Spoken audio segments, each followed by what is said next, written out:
Baltimore bridge collapse today. Engineers working to clear the wreckage of the collapsed Francis Scott Key Bridge in Baltimore say they expect to be able to restore some navigation. Yeah, he had a meeting with his board president and stakeholders, so he's like, "They can cancel it." I'm like, "Don't cancel it. We'll do this another time." Goal is to clear a limited access channel measuring Yeah. That's the fun part about radio. There are listeners. for barge container service. That was just us before. Automobiles and farm equipment. I'm Owen Hall. Visiting Communist China, Treasury Secretary Yellen calling You'll for want the fairer headphones trade, a more just to, level yeah, be playing able to field hear between the stuff. U.S. and China. On Wall Street this morning, the Dow futures are up. You still with us, Steph? NASDAQ futures Yep. 81 points higher. More on these stories at townhall.com. Relief Factor, pain relief that's natural, pain relief that works, and pain relief that attacks the source of the pain. That's the experience of tens of thousands of Americans who are taking Relief Factor right now. See their incredible video endorsements at relieffactor.com and then order your 3-week quick starter pack for just $19.95. That's less than $1 a day. Find out if it can work for you like it works for me by ordering your 3-week quick starter pack today. Relieffactor.com, relieffactor.com. Be the next success story. Hear that? The relaxing sound of ambient music in a yoga class. And if you Yeah, hear, you'll absolutely. listen to 15 people taking a deep breath and saying, but you're not here. Because your self-care happens out on the road, riding your motorcycle. You could, So if you ride, get a quote to a throwback to one of the former hosts of Entre Radio, Brian Slaywin. He had a Slaywin selfie where he would be in it too. I did the selfies. Oh, all right. As long as you got your Shout selfie. out to the kids. New foundation for TalkErie.com News. I'm Ron Raymond. The Hammett Health Foundation Thursday launched the I grab it at the news break at the bottom of the hour. When we close up shop, a show comes in right after us, so it's kind of like a get out of the way thing, so we don't have a lot of time. What kind of break do we have? How long is the bottom half hour? Yeah. Is, training and wealth building and development of 4 thriving minutes neighborhoods. roughly. Yeah. Demolition as And then, part of the Prescott what time- do you know what Gateway time we're project in done? Mill Creek continues. Done. We're out at 59:45, so 8:59. That's the Okay. final building to And be then there's like a demolished as 6-minute part of phase turnaround one for of the next show, project so to we have to rebuild kind of, the if you want to area talk, we to the can, we entrance just have of to the do it state out park. there. Okay. Yeah. No, that's fine. Clear says Friday phase two mornings of the are like, project will wow. be grass There's a lot. planting to be completed A lot by the end of happening. May. The Pennsylvania Fish Which and is Boat awesome. Commission reminds It's great. anglers that the statewide opening day of trout season is this Saturday, April 6th. Anglers may begin fishing at 8 a.m. While the opening day of the season is a cherished tradition for anglers, the commission plans to continue stocking trout throughout the spring. More news in less than 30 minutes. For TalkErie.com News, powered by Erie News Now, I'm Ron Raymond. Still a mixed bag of precipitation as we head on through the day. No significant accumulations with a snow shower or two. Temperatures near 40 degrees. Snow mix possible, otherwise mostly cloudy skies. About 15 seconds until the music starts.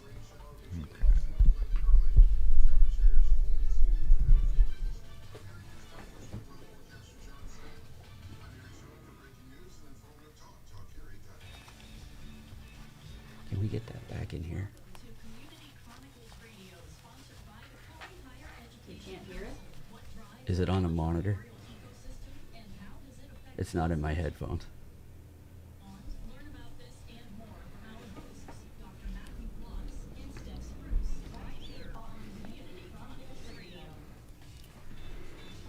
Good morning. Community Chronicles Radio, brought to you weekly by the Corey Higher Education Council, promoting lifelong learning to empower individuals, produce a competitive workforce, and enhance the community's quality of life. Through this mission, as a constant reminder, the Corey Higher Education Council wants to highlight the Erie area's entrepreneurs and the entrepreneurial ecosystem drivers. Welcome to Community Chronicles Radio. I am Dr. Matthew Plotz, and with me today, as always, is our exuberant co-host, Steph Gruce. Hi, Steph. Good morning. Hi, how are you doing? Not too bad. I don't know what it's like down in Corey. We're here in the Talk Erie studios up in Erie. Got out to my car this morning, and I can't quite put my snow brush away. What are we at? I know. April 5th, and we're still scraping snow off our cars. How is it down in Corey? It's like a light dusting right now, and it's still kind of just coming. Like, you never know. Sometimes it's slushy and rainy, and today it's just like lightly, snowing. I guess that's, yeah. Unfortunately, that's what it's doing right now. I remember growing up, and right before we came on, I was listening to the news. Apparently, trout season is getting ready to start this Saturday. And I can remember growing up my whole life, it was always cold. Cold, rainy, snowy, not real great. So kind of the way Erie is. Yeah, I can't wait for the sun. I know, like, we had more sunshine, it seems like, in February, so you just never know what season you're going to get when you get out the door, whether you have to have your winter coat and your boots, or you have, your short sleeve shirt, but you never know. You just got to be prepared for all seasons around here, I guess, so. We'll take it, as long as it's clear on Monday for the big solar eclipse. Exactly. That's going to be exciting. So, Steph, I want to thank those responsible for our preceding radio show, Entre Radio 814, because without that show, there would be no Community Chronicles Radio. Brian Slaywin, Jordan Fuller, and Rebecca Stein, thank you for trusting us with the continued mission of telling the story of Erie, the Erie area's entrepreneurs. We hope you continue to stick with us in this time slot and look forward to continuing to share Erie's entrepreneurs. This is show 3, Steph. Yes, show 3. Hard to believe. It's been 3 weeks since I know. started. So, Ben Franklin Technology Partners Techcelerator graduation was held on March 20th. The Techcelerator is offering local entrepreneurs, grad students, professors, and university researchers a 10-week business boot camp to help take the first step in launching a startup. Throughout this 10-week program, participants explore the likelihood of success, discuss their business model and financials with experts, expand their network, engage with other entrepreneurs, and develop a pitch deck for funding opportunities. If you are interested in the next program, you can visit the Ben Franklin Technology Partners website. Just a quick Google search for Techcelerator will get you to where you need to be. And you can sign up for the spring term of that. At the end of that 10 weeks, participants have a pitch presentation to position their business to take the first step toward funding. So on graduation night, I had the chance to meet with all 8 finalists of the last class and hear about the exciting projects they were working on. And through that, the best part about it is the part where they talk about network. And we were able to meet with all 8 finalists and begin to discuss the ideas. It is a competition. There were 2 winners. But everybody that has an idea has things to share. And I am excited about our guest coming up at the bottom half of the hour, John Fink. He was one of the finalists there. He is the president and owner of Hydrant Care, which is a digital solution to the problems associated with leaking water utilities, which can help cities, townships, boroughs, and municipalities with their water infrastructure. So I'm excited about that, and I know, Steph, you have some great questions for John coming up a bit later. Exactly, yes. So first, let's see. I want to talk about an exciting opportunity that's taking place at the Corey High Ed. The Corey High Ed is our main sponsor for this program, so we're going to talk a little bit about that and the Entrepreneur Week that's coming up. That is May 20th through May 24th.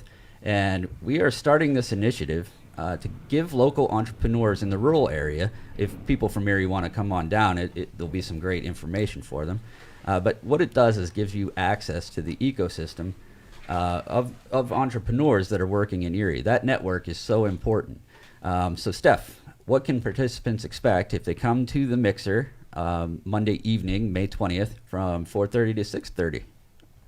Yes, to kick off Rural Entrepreneur Week, they will be attending a networking mixer with other local entrepreneurs and startups at Before the Barrel Distillery. That's at 11 South Center Street here in Corey on Monday, May 20th.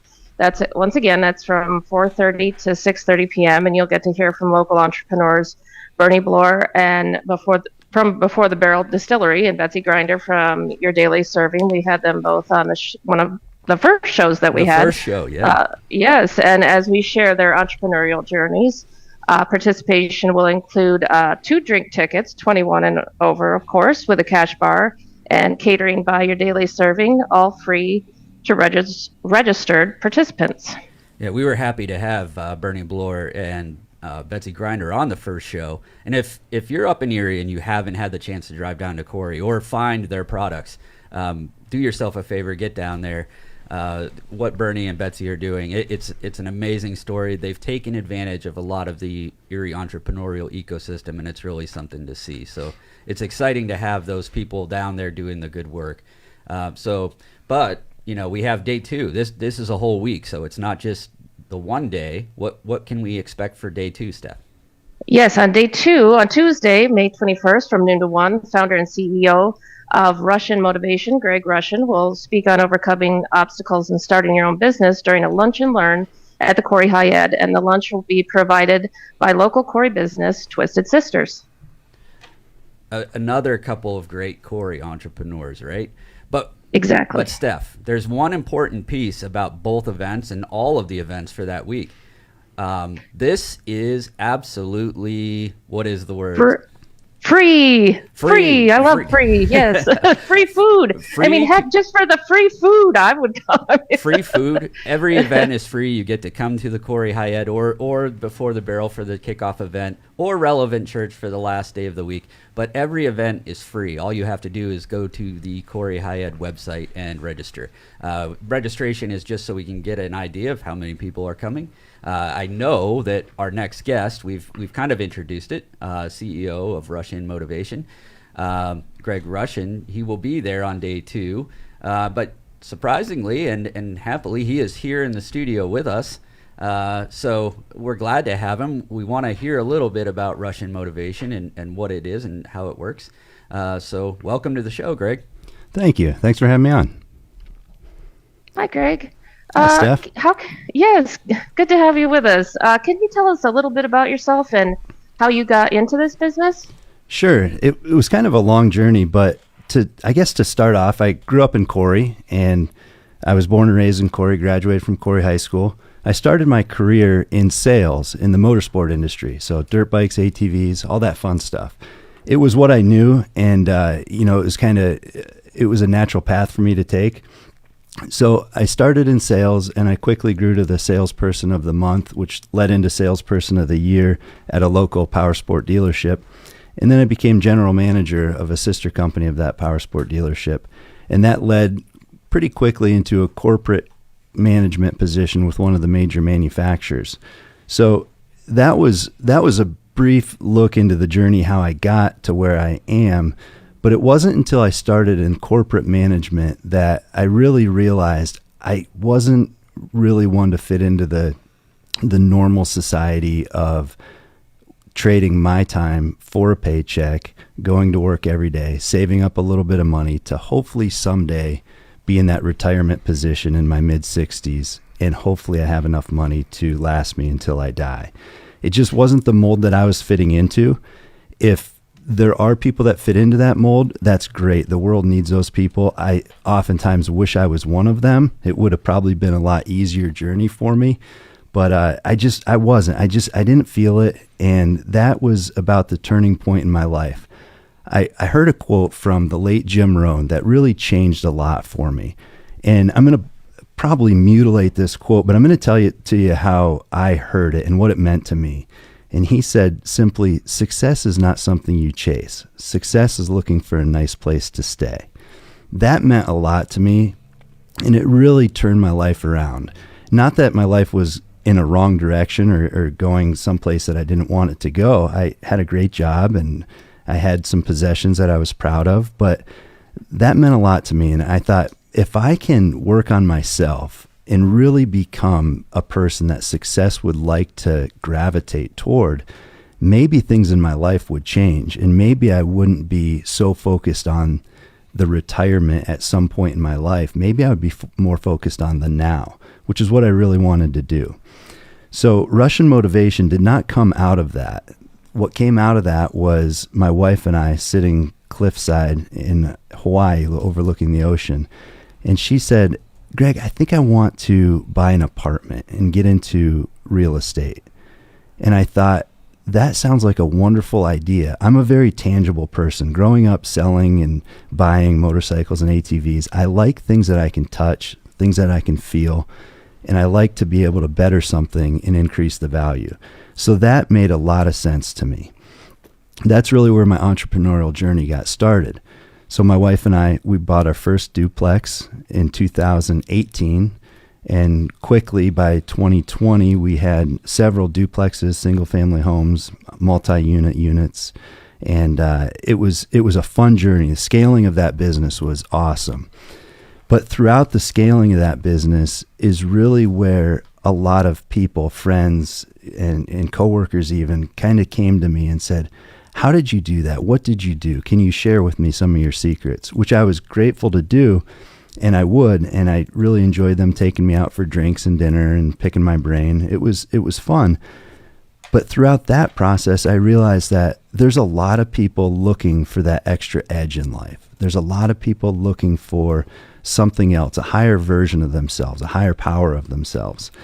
And that's really the birth of Russian Motivation, which just started notebook upon notebook of scratch notes and listening to tapes. I turned my car, when I had my corporate management position, I turned my car into a mobile classroom, essentially, and just started writing things down and changing the way I went about my days, about my evenings, and put some structure in my life that really propelled my real estate business forward. And it also propelled my corporate career forward. I started hitting bonuses and going on trips that I didn't really think were reserved for me. And that's when I really realized I wanted to help the broader audience. I wanted to help more and more people find the true power that they have within themselves, both in business and also just with individuals. So that was the birthplace of Russian Motivation. Started out in my notes. I remember I was sitting in an airport one time and I just created a bunch of topics: limiting beliefs, creativity, philosophy. And I started filing my notes under all these topics. And the birth of Russian Motivation really came during COVID. I thought for sure I was losing my job. I was sent home from one of the dealerships that I was representing indefinitely. I was unable to do my job. So my on-the-road, in-person job turned into a desk job at home, and I didn't really see the value in what I did as a career from the desk. And I thought for sure my job is going to be eliminated. So luckily, I had the real estate to fall back on, and I didn't need to make a drastic move. And that's really when I started working on Russian Motivation, compiling those notes, putting everything together, creating a brand, creating an image. Started social media at 39 and a half years old, never touched it prior to that. So that was a journey and still is. But that's how I got started, not only in my entrepreneurial journey, but how Russian Motivation got started. So I'm really here to just help everybody that I can from an individual standpoint, but also a business standpoint. I love that, Greg. And you talk a lot. When we've had a few discussions about what you're doing and why you're doing it, and the ideas behind that that your career is a journey, and you came to an inflection point. I think, like you mentioned, COVID. So many of us had that thought, and I personally lost my job during COVID, and so many other people did too. And it was just such a time of unknowing and what the future might look like. And if you think of your career, you said 39, and the arc it kind of takes. It's really impressive what a lot of people got out of that. What seemed terrible at the time was really great. So you're doing some great stuff, and we're excited to work with you at the high end. It is a good thing to see. I've met a lot of people that made changes because of COVID and what came out of it. Entrepreneurs are the backbone of any society. So thank you for that, Greg. Yeah, no problem. Thank you. I was going to say the same thing, Matt. It seems like a lot of things came out of COVID. A lot of people had to think outside of the box and reevaluate their life, so to say, or and just kind of be happy and content with where you are and happy with yourself, and think, how can I help others, or or what do I want to do that's going to get the most out of my life, and I don't know, it's really interesting. So I guess on to my next question for you, Greg. What kind of help do you offer to businesses and individuals, and how can they get a hold of you? So probably the best way to answer that question is to start with how they can get a hold of me. My website is a pretty good resource to really fully understand what I do with individuals and what I do with businesses. The website is simply RussianMotivation.com. That's RUSHIN motivation.com. Through there, people can email me. There's actually a phone number listed there. You can pick up the phone and talk to me. But there's going to be a lot of good testimonials, and it's just a source of knowledge for what I actually do. But on the individual side, I really focus on creating structure in people's lives, but I also focus on the victories that people have in life. We all have our victories, whether we know it or not. There's things that we do in our life that lead to a victory, that lead to a success. And when we can look at that and define the actual process that is behind that, there's always a process. There's always a way that led to that, whether it's research, repetition, whatever it may be, something led to that victory. And when we can put that process for that victory and overlay it onto something completely different, something the individual wants to improve in their life, we often find that that same process is lacking. So it's simply looking at something that we all do well that leads to victory, leads to success, and try and put that process behind whatever it is that we're looking to improve. Whether it's reading, research, repetition, practice, having passion for something, a lot of that is lacking when we're looking to try and improve something. So I look for ways to not only design that for people on an individual basis, but also hold them accountable for the actions that are going to result in the success that they're looking for. So that's what I'm really there for on the individual side. In the business side, I really like to focus on a few things that lack in most businesses, and that's proper leadership and proper communication. A lot of times, the communication from the leaders down to the subordinate employees is lacking. The leaders of the organization typically have a goal, whether it's a revenue goal, a unit goal, a number goal, there's a goal. And they communicate the goal to the employees, and they communicate how they're going to get to that goal. But what's in it for the employees? That's really where I come in. I'm kind of the third party to dive a little bit further into the employee's life, find out what's really important to them, and see if I can align what's important to them with the direction of the business. If all those arrows point in the same direction, the business and the employees prosper, and it really designs a much better working culture for the entire business.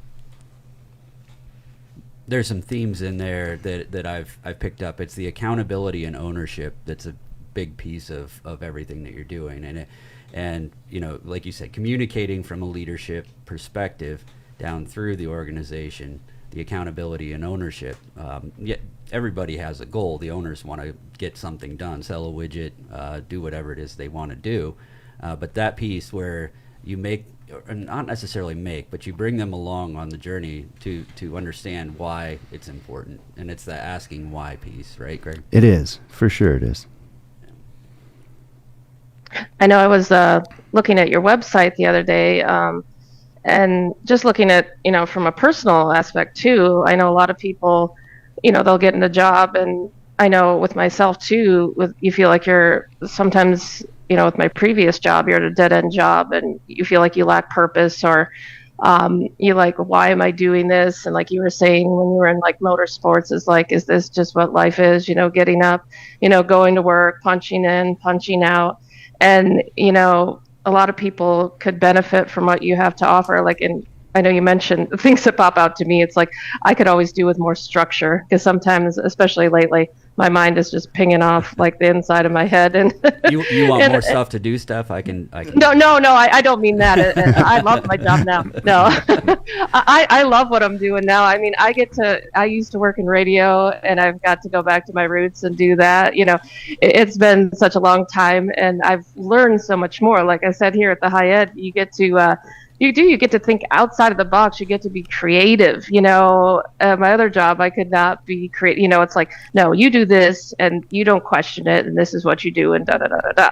You know, and I know that was structure, but like, I know when you're thinking of things, it's a different kind of structure and life purpose, and you know, being able to use your creativity. And I guess the other question, kind of leading up to that, would you consider yourself a motivational speaker, or is it much more than that? Or I know it's probably a lot more than that, but I don't know if you could elaborate on that. You know, it's funny you ask. It's a great question. I consider myself much different than that, I think, is how I'm going to answer that. A motivational speaker, in my opinion, talks to a large audience. And at the end of the talk or the speech, they leave and depart. And it's up to the audience to put forth change and motivation and inspiration in their life from that talk. But there's really no monitoring or reporting of what progress was made. And that's where I feel I'm different. I insert myself in the individual's life or in the actual working of the business, and I'm there to hold that accountability measure. I'm there to design and help with the process and the procedures in order to get the desired outcome from the actions. So a little bit different than a motivational speaker. I kind of live the life with the business or the individual, help design the pathway, and make sure the accountability and the ownership of the actions are there. Okay.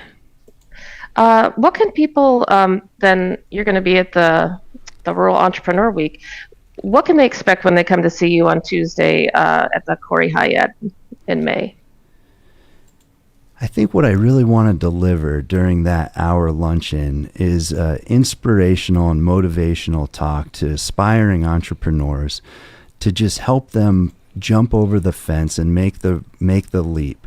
You know, when I started my entrepreneurial journey, I thought, if this doesn't work, if I fail, if I fall flat on my face, everything that I do to get there is completely reversible. I can go back to a resume and put it out to the workforce and get employed again.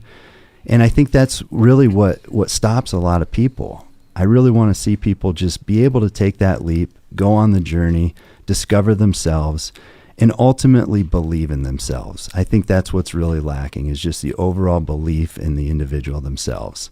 So I want to make sure that I have everything behind that to support that and give everybody the motivation and inspiration they need to make the leap and go after their dreams. Well, we really appreciate that, Greg, and we're looking forward to having you down there for Rural Entrepreneur Week. We have people registering already. If you want to register for Rural Entrepreneur Week and hear more from Greg, you can go do that at the Corey Hyatt website, coreyhyed.org, and hit the register online button in the upper right. We are heading to the bottom of the hour and the news. When we come back from the news, we have John Fink, owner of Hydrant Care, digital solution for cities and some of the infrastructure problems that they see on a regular basis. So we'll look forward to that. We are asking Greg to stick around. Will you stick around for the next half hour? I'd love to. The networking part of everything. So heading to the news. We'll see you on the other side.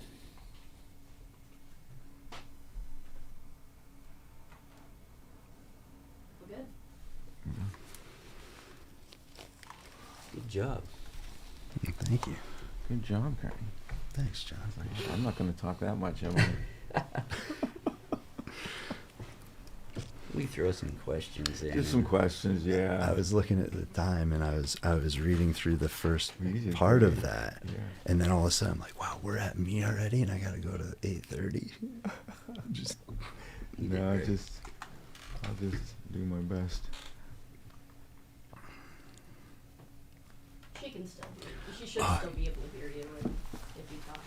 What's that? If you're talking about, if you want to talk to Steph, she should Oh, still okay. be able to hear. Yeah, I'm still here. I can hear you.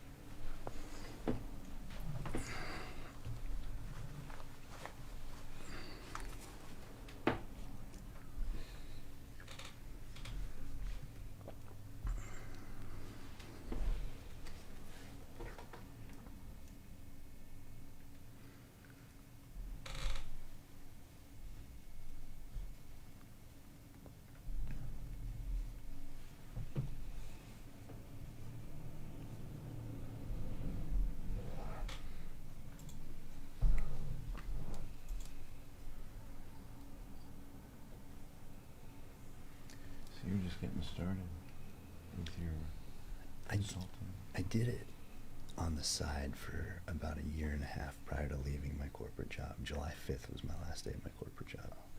Okay. But I did it about a year and a half prior, nights and weekends. Okay. And then all of a sudden, my employer said, COVID's over, everybody back to work. And then all of a sudden, and I'm like, well, I have so much momentum here, and so much passion, so much love, and to hit the road and go back. Yeah. You got some customers? Yeah. Okay, that's the name of the game. Yep. Larger companies, medium size? Right now I've been working with a lot of larger companies. Like Triumph of Cleveland is one of them, Polaris of Medina.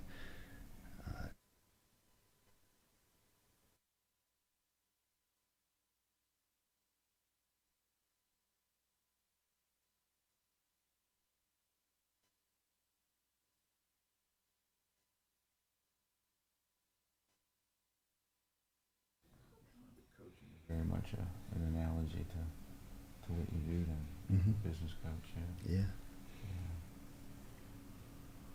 I can see that. Welcome back to Community Chronicles Radio, brought to you weekly by the Corey Higher Education Council, promoting lifelong learning to empower individuals, produce a competitive workforce, and enhance the community's quality of life. And speaking of enhancing quality of life for communities, our guest this half hour is John Fink, Texcelerator participant and owner of Hydrant Care Incorporated. Welcome to the show, John. Thank you, Matt. Hi, John. Hi, Steph. Can you tell us a little bit about yourself and how you ended up competing in the Texcelerator competition? Oh boy, yeah. I guess I've always been an entrepreneur at heart. It's either a blessing or a curse. I'm not sure which, but I've probably spent the last 30 years raising kids. My wife's a UPMC physician, and we have a busy house. We had four boys. So when I look back, and I was getting this question from a few folks as I get into this, I said, I don't know what I've done, if anything. But I think what I did a lot of running kids around and coaching, which is a lot of parallels when I was listening to Greg. And what you learn as a coach or as a volunteer, running fundraisers. I was a volunteer athletic director for a number of years at St. Stephen's School down in Oil City. So many micro business models when you start looking at problem solving. It never ends when you put yourself in that position. As a volunteer, I would tell the school, you get what you pay for. But you do your best, but you get help. You have so many people that will just line up and help you. So a lot of years of doing that. I have way back in a former life an insurance background. My parents had an Erie insurance agency. My dad worked at the Erie, and then he bought an agency back in a long time ago in the 1970s, which took me down to Venango County, and grew up in Franklin. But we've lived in Oil City since 1995. But as I think of entrepreneur, and you're always tinkering with something, I got involved just kind of consulting on a production line for a fire hydrant. So that's where I learned the business. That's where I got to know the water industry, and it did fascinate me. Great folks that work in water, and but as you look at some of the problems, and then you start looking at solutions, you can read a white paper written 10 to 15 years ago on the water problems, and you can read one written last year, and they read the same in terms of some cities, half of our water goes out through leaks in the pipes with aging water infrastructure. Every 2 minutes, there's a water main break in this country.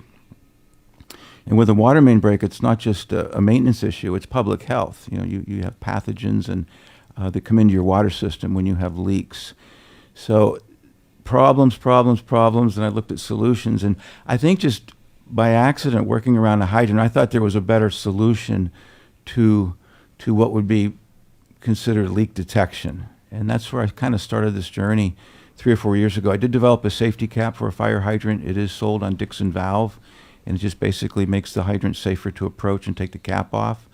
And then from there, I think is where I had an introduction to Brian at Ben Franklin, and was invited into the Texcelerator to maybe develop this next idea, which would be a digital solution for water.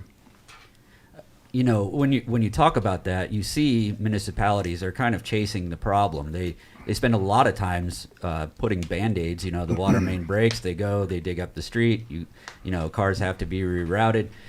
There's so much behind that, and municipalities put a lot of money in that piece of it. It's a great idea to try to become proactive and get ahead of that and see where you may have some problems. I think that's it, Matt, is being proactive. And I view the private sector as it's our job, almost our responsibility to help the utilities. They don't have a back room. They're not coming up with products. They don't have. That's not what they do. They're busy, and a tremendous amount of their time is chasing the problems of the leaks. And I'm sure there's even a budget line for, you know, I don't work in city or county government, but there's probably a budget line that says, oh, this will just be for repairs and sending the guys out to fix these problems that come along.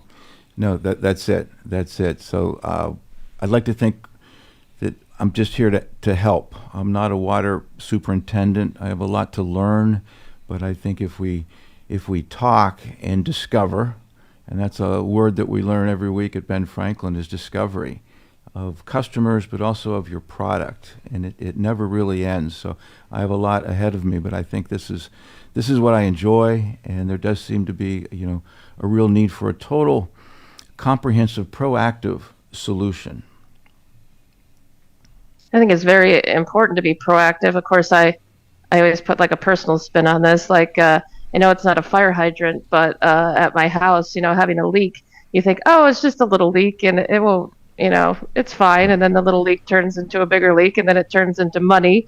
And then, you know, once you actually, you know, get into a real problem, and then you're like, help, you know, fix this problem. And you're like, oh my gosh, I could have saved so much money if I just would have known about this. And I guess, you know, that's my spin on it. At least, you know, like you said, being proactive, and you can save, you know, people, you know, with the townships a lot of money with this.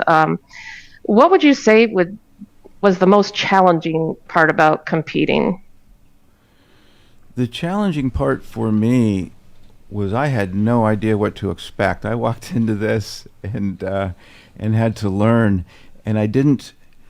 The competition, I didn't really view it as a competition. Everybody got along so well. The coaches are fantastic at Ben Franklin. So you come in as, in our first meeting, we were all in Erie, over at Penn State, over at the facility, and we all met each other.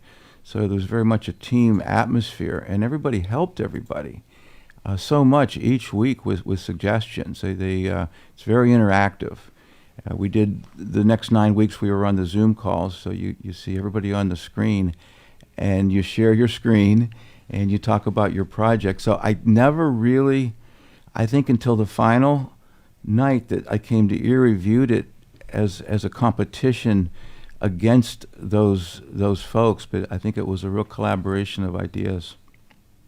Well, that's good. Instead of competing, you're still, you know, helping each other out. That brings me to the next question. Can you tell us a little bit about the problem you identified that your business solves? The problem started with leak detection, and again, and you using your own home as an example is a good one, because if your water bill, if it doubled 1 month, you'd say, wow, what's going on? And you have a leak in your house. I mean, you would be alerted to that. That would be a big deal. And that's in a sense what's happening to the cities when half of the water that is produced, this is treated water. So there's a cost to this. When you waste water, you waste energy. So you want to get after that, you know, in your own home, not just an expensive leak, but look what it could do to the infrastructure of your home. Leaking water pipe in your house, your walls, your floor. This is what happens to the cities when we see a sinkhole. And we've all seen the pictures of the Pittsburgh bus that goes through the street, and that's aging water infrastructure. Exactly. Like, now that I'm thinking about it too, like the city does have what is it? They do have a system. I think they monitor like water usage, and I did get like a letter in the mail, but it's kind of funny because it was like a week later. And they said, we think that you might have a water leak. And I'm thinking, oh my gosh, where, you know? And I'm like, that doesn't help me a week later, you know? And now it's been, you know, leaking for a week. And I think it was something like a valve on my toilet or something, you know? Yeah. It's just, like I said, to identify that problem earlier and you don't realize until, like I said, you're a homeowner, or you have to deal with these things, and like I said, on a bigger scale, that you're dealing with hydrants. I think that this will be really beneficial to people, to get ahead of it. I had a kitchen sink that for the longest time leaked, and I tried everything. I was replacing washers. I was, just going at it every way that I could. It still continued to leak, and you don't notice it when it's a continuous problem and you're paying that bill. But eventually, I got tired of that particular faucet and just replaced the entire faucet. Just got rid of the whole old one, put a new one in. It stopped the leak. But there was a significant difference in the bill, and that's just a small drip. So what's happening at the city and borough municipality level just has to be staggering. It is, and those expenses just come back to us. When they pay their water bill, that's really us. And Steph made a good point where you're notified a week later. And this is where I started with leaks, but if you take a digital solution, we wouldn't wait a week for a text message or an email. That would be crazy. If we could even a latency of a few seconds on our phones, what's wrong with the network? And yet with water, some of the cities, they have a year-end audit. They look at what they pumped and what they metered for. Oh, we lost half our water. So some states don't even look at that. It's amazing. So the technology is there. We have a lot of research to do on the leak side of it. We have a really interesting product that has to be prototyped, and the research has to be done. And I'm making great strides with State College, who has agreed to do the research in their lab down at Penn State in the acoustics. So we'll be looking at not just listening, but there's ultrasonic waves, which play a huge role in imaging, if you think of medicine. So this is where the research will go. But ultimately, we're going to have a computer sitting on a fire hydrant. So we can hear the leaks and see the cracks. We can measure flow, which is gallons per minute. So imagine Google Maps is a digital. If you were a traffic manager for a city and say, I want you to manage traffic, well, where's the traffic? And now we can hit that button on our phone or on our screen, and we have live traffic because of the sensors. The sensors are us. It's our phones. If you have them turned on and you don't turn off the location, which most of us don't. And it was amazing to me that I could see traffic at a little tiny intersection in Oil City, Pennsylvania. How are they doing that? So intelligent infrastructure is the key to this. You cannot have a smart city without a smart grid. The goal here is that single pane of glass, to look at your screen and have a unified view. If you were a water superintendent, what would you want to see? Well, I want to see everything. This is our water. This is our energy. So this is the path that this put me on, thinking I was just going to go for leak detection. There is so much more that's available. In the water industry, they settle for narrow band and LoRa. I'm 5G. Why would you want to have latency and delays on information that is so important with your water? But there's just an acceptance. I think everybody stays in their lane. On my pitch with Ben Franklin, I talked about data silos, where you have leak detection and flow data, and you have pump data, and you have metering data, and they're all in different silos. They don't come onto one unified view, as we call it, the single pane of glass, and that's the goal, and that's the advantage of we're putting a computer, a very powerful one, on a fire hydrant. So really the sky's the limit on what we can offer to a city, all with chasing leaks, but it can lead to so much more. In discussions that you've had with people, have you, that maybe a mayor or a council member or anything like that, have you run into any resistance to the idea that, yes, we have a problem? Or do they feel like, does it sometimes communicate that, no, there's no problems in my municipality, that this isn't something that we would like to see? No, you'll get, we have no money. I understand that, and we address that, and that's one of the elephants in the room, and that's through grant writing. But to identify the problem, one example where I live in the township next to Oil City, their water bill went up 68%. They buy their water from Oil City, 68%. They had a leak somewhere. It took a while to find it, and was involved with that, and it was ultimately a couple of fire hydrants that were leaking underground. That's something you should know when you turn on your screen, go to your cloud-based, service provider and say, okay, here's my map, here's my digital, and it's a digital twin is what I'm describing. That it's a digital representation of something real, and that's a digital twin. It's lacking in water. So yeah, they definitely know of the problem. Again, if water people are listening, they're going to say, yeah, we know all this. Nothing new to them. How about some better solutions? And what could be possibly worse than that spot for the leak to be when you need water pressure to fight a fire? That's just amazing to me that could be a possibility where the leaks are at the hydrant. Is that common at the hydrant space? It's fairly common at fire hydrants. Anytime you have a valve, a coupling, you do have the leaks. And you're exactly right, Matt, with the water pressure. Water systems are designed at a minimum to fight fires. Not to take our shower or wash the clothes, but when civil engineers look at a city, at a minimum, we have to fight a fire. So, 1,500 gallons per minute coming out of a hydrant, that's within a few minutes, that's enough for a family of 5, I think, for a year. So it's a tremendous water flow. With that comes sometimes problems as well. And even at the hydrant, which is where I started with my safety cap, hydrants are made for speed, not safety. You have to get into them quickly. So that's where you kind of figure things out a little bit, and then one thing leads to another, and here I am with what I think is a viable digital solution with one very key component, and that's where the research will be so important over the next year.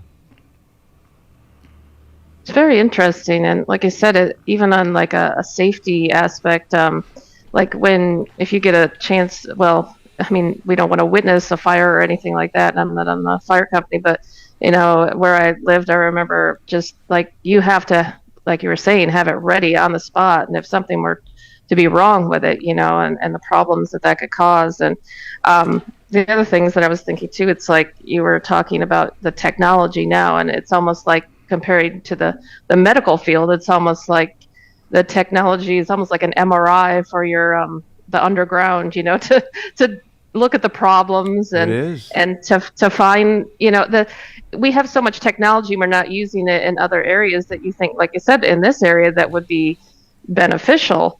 I was looking at your website too, and the one question that I had as well, I was wondering, now do you offer service? Who do you offer service to? Who's your target audience, and does it branch outside of the local communities? Oh, certainly. My caps are actually sold by Dixon Valve, and they are a global supplier. They've been around over 100 years of plumbing and waterworks products. And I met up with them, I think it was a pre-COVID, and they liked the idea of my safety cap.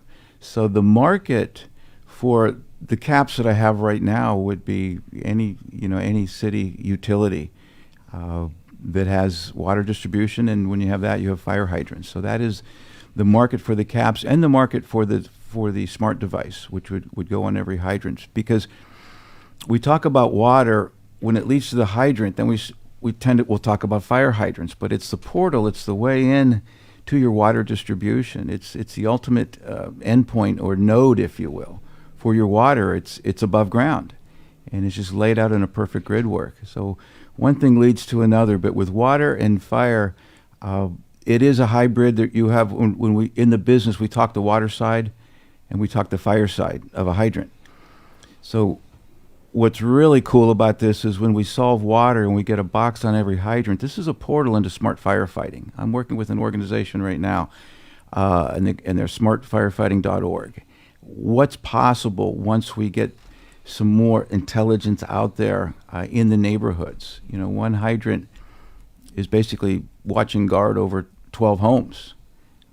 You can imagine the Ring doorbell on a fire hydrant. If you're a Ring doorbell, and if you looked at it and Amazon's delivering a package and you see smoke coming out of a house across the street, out of a window, it's obviously a fire. So would you call that in? So there is so much with technology we can do by placing it right out there on the street in front of our house. The interesting part of all of this, and it it just kind of tied together. We talked with Greg Russian on the top half of the hour, and John Fink now with hydrant care.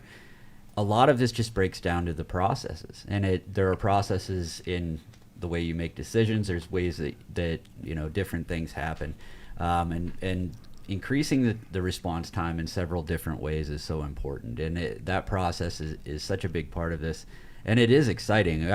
I can't wait to see where you go and what's happening in the future, and the conversations that you're going to have. I tried to talk briefly with Craig Palmer from the city waterworks about this today, and I want to make sure that he sees this, because these discussions are important about the processes that you're working on. Yeah, I would love to get, and I plan on getting Craig's input, because I want him to tell me, what do you want to see? If you're looking at your screen, I want to see this, and this. Oh, well, that sounds like magic. I said, no, it's not. And Steph referenced medicine, the technology. It's there. With water, it has to be deployable. It has to be easy to install, and hydrant care would do that. You cannot add work to a water utility. They're busy. But the input from water superintendents through the process is absolutely critical to this. So we got to get this into the hands of the municipalities. So you mentioned grants, right? The biggest way this is going to be affordable and possible for communities to get this done is through the grant writing process. Steph, we have some information about grant writing and how that can get done. I thought that might be a good thing to share with you. I know we could go into that, because I was thinking we have a grant writing series coming up. We have a 3-part series, in fact. It's going to start in May, and it's going to be 3 days: May 16th, May 23rd, and May 30th. And it's also free. It's an opportunity to sharpen your grant writing skills during this 3-part series for basic grant writing, and the participants of this will be introduced to all aspects of grant writing process. Session 1 will address grant writing myths, terminology, and standard organizational documents, information, and support materials. And the series is designed for staff and volunteers of nonprofit organizations interested in learning more about writing grants. And each of the 3 sessions will have a different topic. You can attend 1 or all 3. We do recommend attending all of them for more effective grant writing. It's highly advised. But once again, on May 16th, it'll be organizational readiness. May 23rd will be basic grant application components. And May 30th will be identifying funding opportunities. And you can register for these right now on our website, www.coreyhighed.org. Or you can give us a call, 814-664-9405. Or you can just stop by and we can register for you for those here at the High Ed in person. We can do that as well. So yeah, we're excited about that. That is Melinda Meyer, who is the grant writer for Impact Corey, our partner organization just down the road. And just so the audience knows, when I write a grant, and I have to write several of them for the Corey High Ed, I always have Melinda take a look at it to see if I'm on the right track or way off. And it's a lot like writing a dissertation. Sometimes she comes back to me and says, take this entire section out. It's no good. The great thing, Steph, the last one I wrote, we got a couple of grants together that work in concert with each other. And I sent that off for her to take a look at. And she said, hey, this came together pretty well. And that day was the day that I felt pretty good about what I've been working on. So yeah, she's very efficient. She does the X's and O's and gets you on the right track for writing a successful grant. So if you need that, John, check it out. That sounds excellent, because and what's important to remember is IT infrastructure is the biggest slice of the pie. Water infrastructure is the smallest.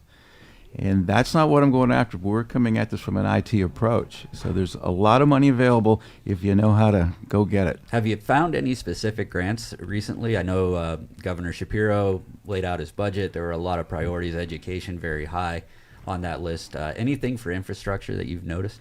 I have not drilled down that deeply into it. One organization that I have reached out to is called US Ignite. And they're in Washington, D.C. I mean, it's a who's who. I mean, it's an amazing staff. They're funded by the National Science Foundation. And their mission is to get smart technologies to the cities, the Smart City Initiative. So to me, that is exactly who I want to talk with and make those introductions from small, medium, and large cities. Rural water represents 94% of our systems in this country. And I grew up in, Venango County, so it's very, very important to me that this is, digital equity is very important, and we don't always get that from small to large, but this is accessible to everybody. That's great. Representing Corey, a rural area. It's a city, the other city in Erie County, but it is considered rural, and what we have down there, the resources that are available, we'll be looking to help you out with this. And I think it's an important idea, and that was the best part about Texcelators. Listening to these ideas, our people here in town are some of the smartest people out there. And Erie gets kind of a rap. It's cold, it's rainy. We talked about the snow.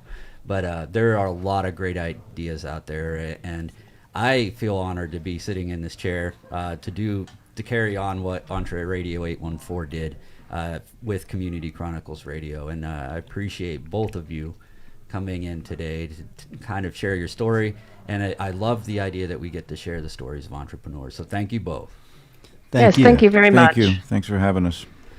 So Steph, why don't you tell us a little bit again about the Rural Entrepreneur Week that we have coming up? Yes, we have Rural Entrepreneur Week, a week-long event. It's taking place Monday, May 20th through Friday, May 24th. It's the Erie area's entrepreneurial ecosystem will be on hand through each event, and will help potential startups on their journey from ideation, I think, to commercial. Ideation. Oh my goodness, I should have read this, but commercialization and acceleration. And you can sign up for one event and a few events, or all five. Once again, this is a free event, or you can go online at www.coreyhighed.org. And we're looking forward to that. That's going to be a great event. So we have coming up the kickoff event, and that'll be great. We're excited about that. The first Lunch and Learn is Greg Rushin, our guest today, and we're excited about having him come in. So I don't want to go without the last thing. It's the dad joke of the day. We talked about fishing. Steph, why doesn't my fishing buddy worry about the recent flu virus? I don't know. Why doesn't he? It's because he never catches anything. Okay. That's the best part about having him. I get to look good. He's not as good. So thank you to our guests for Community Chronicles Radio. That was a groaner. Look for us next week. We have an interesting pair of guests for next week, Erie Ale Works, and what they have going on next weekend. So tune in for that, and we'll look forward to seeing you then on Community Chronicles Radio.